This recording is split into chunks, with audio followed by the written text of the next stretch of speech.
All right. Thank you for joining me. My name is Brian Banks. I am from Your Career Day, and I'm really appreciative of your time.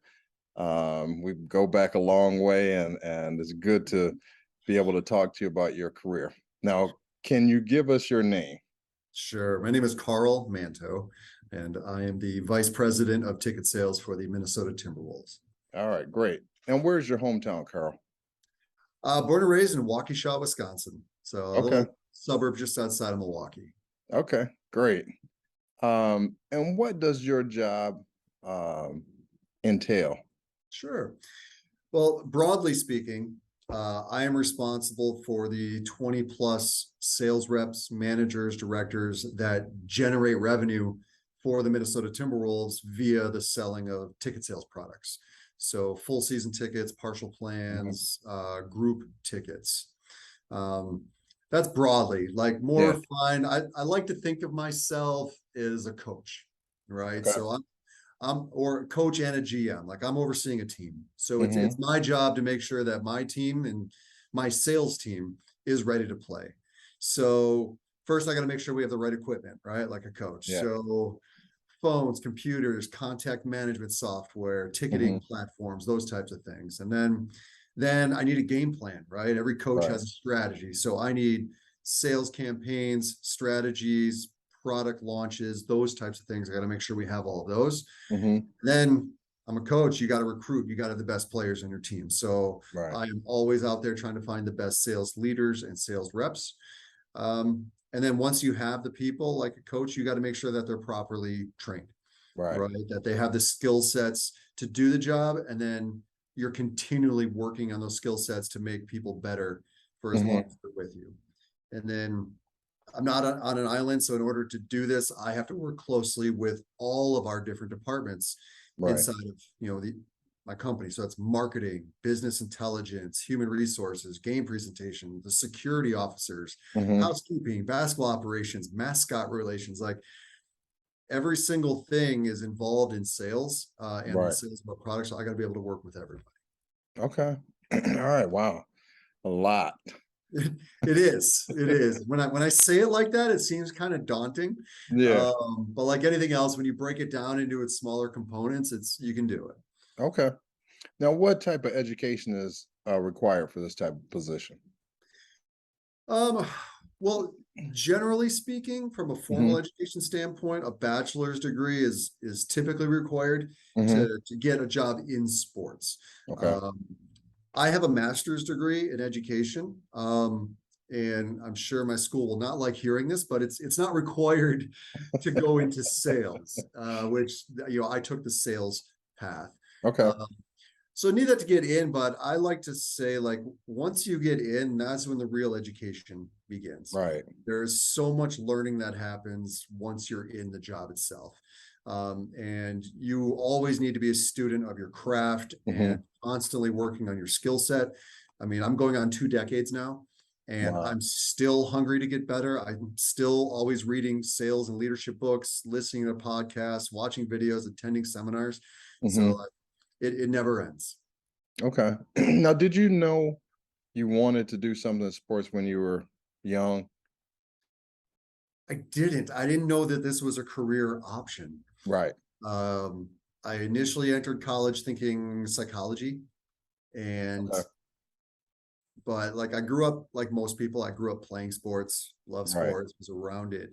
And but it wasn't until I got to college that the guy in the dorm room next to me said he was going to take a kinesiology class. And I was like, Yeah. what is that?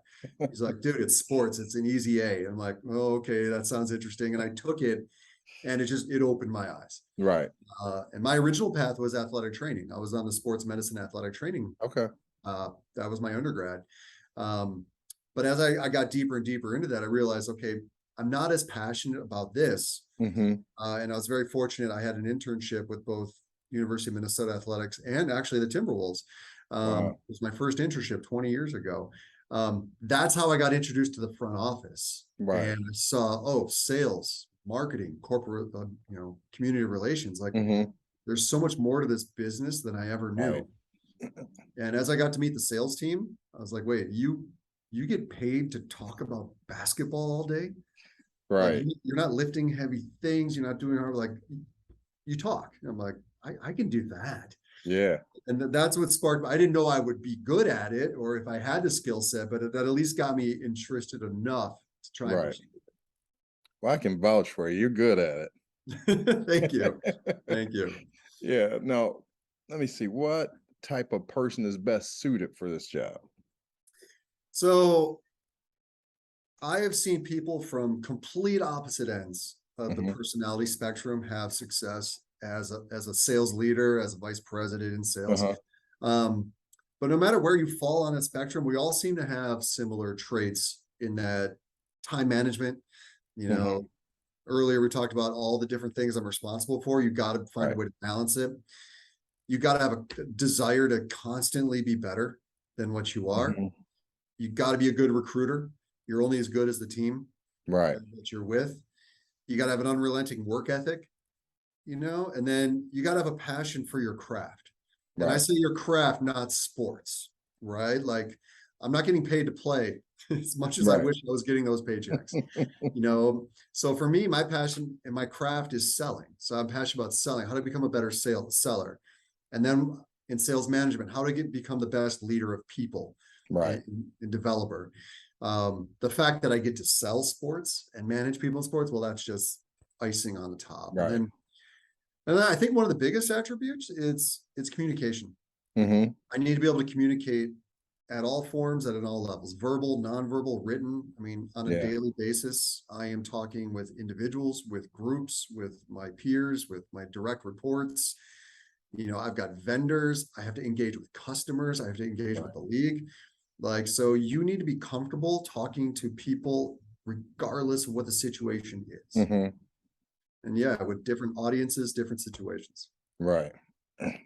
So now I know a little bit about this, but what was your road to your current position?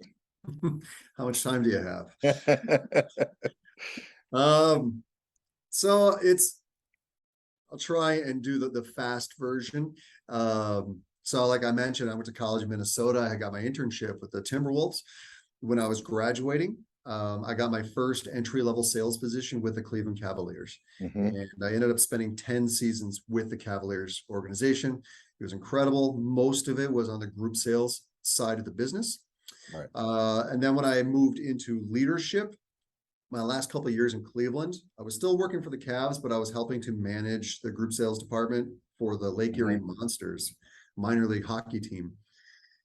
That elevated into a director position with the Columbus Blue Jackets in the NHL. Okay. I was only there for a full season when I got the opportunity to move back home to Milwaukee. Right. And the Milwaukee Bucks were going through a bit of a renovation, if you Hmm. will. So I had the chance to become the group director there. And I was fortunate enough to spend 7 seasons in Milwaukee. And then in March of 2020, I accepted a job with the Chicago Blackhawks.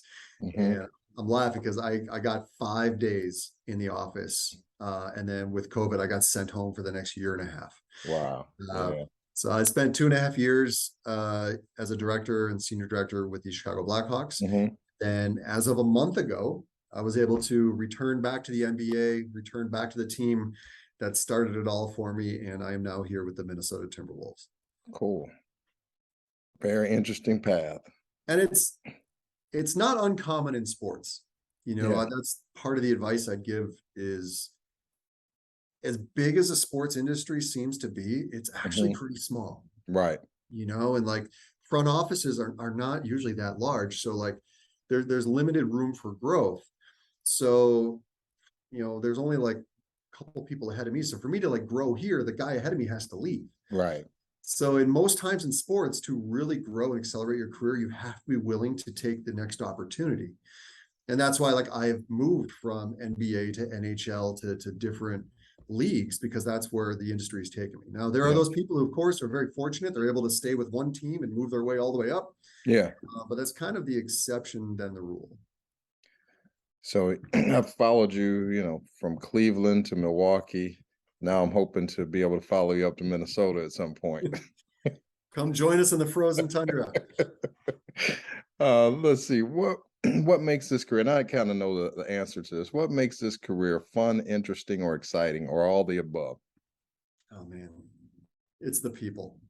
Mm, Honestly, it starts and it ends with the people that you're surrounded by. Sports is, it's not like it is the service industry. right, We work nights, we work weekends, we work holidays. It's our job to entertain people when right, they're not at their jobs. So we spend more time with each other, with our coworkers, than we spend with our own families. yeah, You know, but it's young, it's dynamic, it's people that are hmm, passionate about what they do, like they want to be here, and that just keeps you going. yeah, And so, like, over time, they stop becoming coworkers and they become your family. yeah, And then in a leadership role, one thing that is awesome is that I get to see people develop and grow. And right, they come in so raw, and then they mature, and then all of a sudden they become the next leaders, and it's amazing to see like where they've ended up and where they continue to go. So that's what's fun and interesting. Now, of course, I work in sports. I would be remiss if I didn't talk about some of the fun stuff, right? I mean, there's a lot of perks that come with this job that you won't yeah, find in the job description. um, I mean, I get to help create moments that people experience that they're going to remember for the rest of their lives. that is Like, so true. it's still to this day fills me with just joy when I see a kid like high five a player, and then they run up to their parents and they're like, "I'm never washing his hand," and to know that you helped a little bit make that experience come to life, Yeah, and I mean, I could go off on so many tangents. Like, yeah, there's cool stuff. Like, you get to yeah, meet some of the players. When I was in Cleveland doing the LeBron run, like there's celebrity interactions and there's NBA legends, and that stuff it's fun and it's cool, but that's not why you should get into it. hmm, That's not part of my day to day.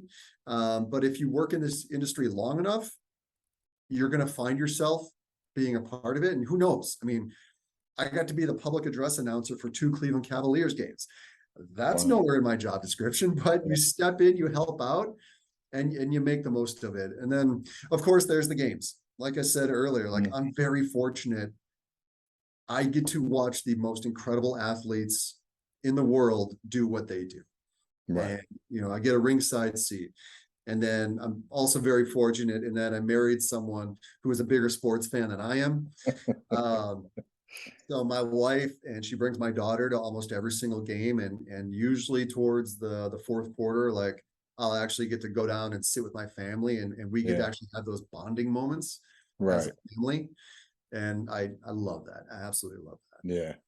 No, the I remember coming to Cleveland, and then the memories we had on the court in Cleveland. Uh, Guys still talk about it like it was yesterday. So Yeah. I totally agree with you. Those moments are precious, and they're so much fun. The stuff you'd never forget. And same thing with Milwaukee. We had a good time with you in Milwaukee. So we appreciate all you've done to And I make try to those I moments try to put my special. job in perspective, right? Like, I'm in sports. So like I know I'm not solving the problems of the world. Hmm. But if I can take someone away from their problems, even for 2 to 3 hours, then I Right. feel like I've done some good. Yeah. And sports can be very impactful in that. And I love being a part of that. Yeah. Now, last question. What advice would you give to someone that might want to follow in your footsteps? Hmm. It depends what level they're at. But if we're talking to like someone in college or someone that's Hmm. looking to get into sports, Maybe even in high school. even in high school, Yeah. perfect. Experience, experience, experience. That's what we look for. Now, what do I mean by that? Right? It's not enough these days to, like, let's say you're going in that you want to work in sports, to get a sports management degree. Hmm. That's not enough anymore. Because when we post a job, we will get hundreds, if not thousands, of applicants for a job. Almost all of them have a college degree. A lot of them have like a sales or a sport management degree. That is not the differentiator. Hmm. It's what did you do while you were in school to show that this is the career path you want to go down.